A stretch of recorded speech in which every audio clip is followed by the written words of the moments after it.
Okay, lesson 133, page 388, advanced equations.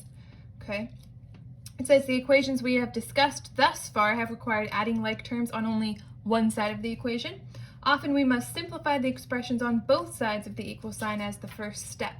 Okay, now you guys have actually been doing this, just not to this extent, okay? But I do want you to pay attention because I have noticed that some of you have been making some mistakes, and you've been making these mistakes over and over and over again, and it's causing you to get the wrong answers. Okay, so just make sure you're noting details as we're doing these. Okay, so we've got example 133.1, solve. You have 6x minus 5 plus x minus 2 equals 2x minus 3 plus x. Okay, so right away you can see on one side of the equation here, we have some simplifying to do. So our first step in this equation is not going to be trying to move something from one side to the other, but our first step is going to be getting both sides down to the most simple format we can. All right, so let's look at this side first. We have 6x minus 5 plus x minus 2. What can we combine? What like terms can we put together? Well, 6x and positive x, which again is 1x, so that's 7x. Then negative 5 and negative 2, which is negative 7. Now we can't combine 7x or negative 7 together because those are not like terms. We're going to do the same thing on this side. We can see we have a 2x and a positive 1x, so we combine those and get 3x, and then we have our negative 3. Okay, so now it's starting to look more like an equation that you guys have worked before.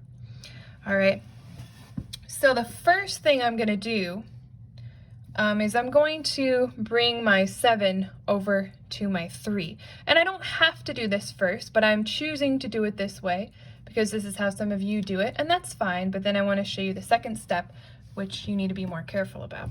Okay, so I'm going to add a positive 7 to both sides. It's going to be 0 over here, and I'm just left with 7x. And then I have negative 3 plus positive 7. Well, I still have my 3x. And then my negative 3 plus positive 7, which is positive 4.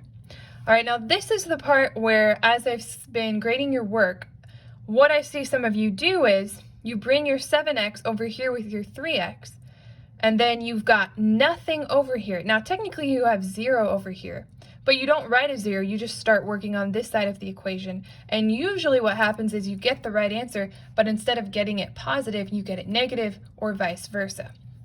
All right, so you can't just leave one side of the equal sign empty and just keep working like nothing's wrong.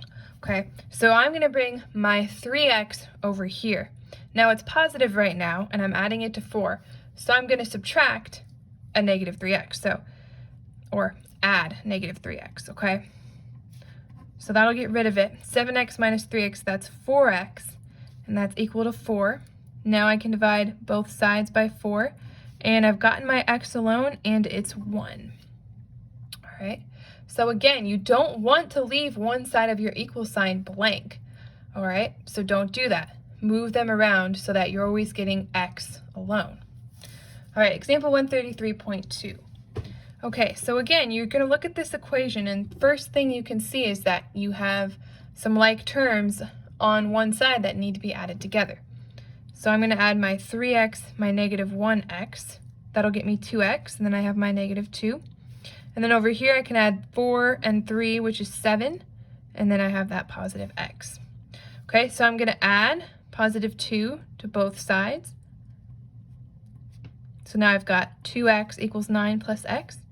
I'm going to bring my x over here so that I have something on both sides. Okay, so minus 1x. Again, that's a 1x. Okay, so now I've got 1x equals 9. All right, so x is 9. All right.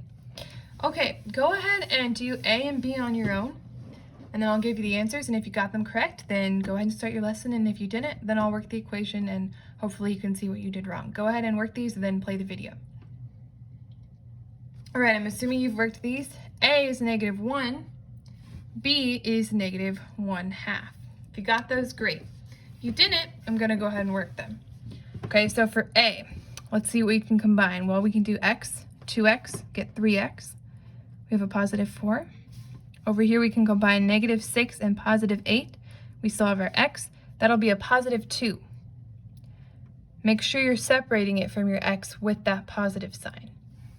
Okay, I'm going to subtract 4 from both sides. So I've still got 3x over here. I've got x. Negative 4 plus positive 2, that's negative 2. Okay, I'm going to bring my x over here with my other x. So subtract, subtract. 2x equals negative 2. Divide both sides by 2. X is equal to negative 1. All right, and then b. All right, so we're going to combine 6 plus x equals 3x plus 7. Okay, we just combined these here and these here. Okay, I'm going to subtract x on both sides. I'm doing it a little differently. Get 2x plus 7. And then subtract 7 on both sides. Okay, so then I have a negative 1 equals 2x. Divide by 2 on both sides, so x is equal to negative 1/2. And there we go.